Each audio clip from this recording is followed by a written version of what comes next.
These are the 10 best new movies I saw this year, mostly in no particular order. Stay till the end for my top 3. Truth and Treason was a refreshingly simple true story about the inspiring heroism of those who stand for truth, no matter the cost, beautifully executed by Angel Studios.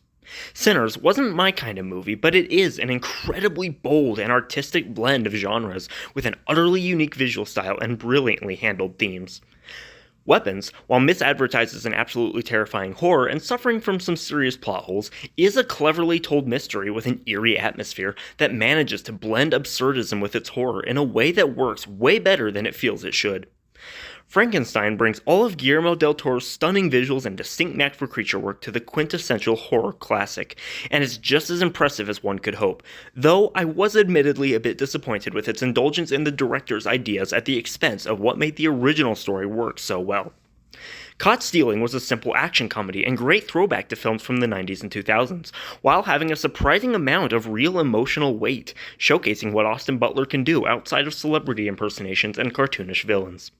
Companion was, in my opinion, a highly underrated comedic thriller that uses the concept of AI partners not just to explore artificial intelligence, but to take an impressively nuanced look at misogyny and abuse. And F1 was a simple crowd-pleasing blockbuster which, like all of Joseph Kosinski's previous work, knows exactly how to deliver all the adrenaline you could want from a movie about dangerously fast vehicles. Now it's time for my top 3. Warfare is a war film unlike any other, dramatizing and glorifying nothing in order to provide the closest thing you'll see to a true war documentary from Hollywood, putting you in the middle of the action without any bias or context to most effectively convey all the horror and confusion that is the experience of warfare. The Long Walk was a viscerally horrifying film that makes violence deeply disturbing in a way I've never felt before, making the callousness of our society toward death and atrocity the real villain, as it explores how each of us respond to the inevitability of our mortality in a world that coldly exploits the worst of the human experience for entertainment.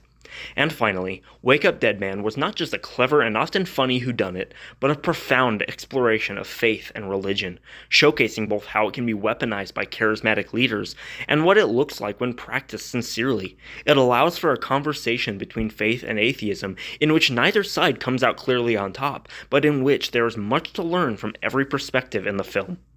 Now, there are plenty of new films, particularly indie or foreign films, that I unfortunately did not get a chance to see this year, so let me know your favorites so I can add them to my list.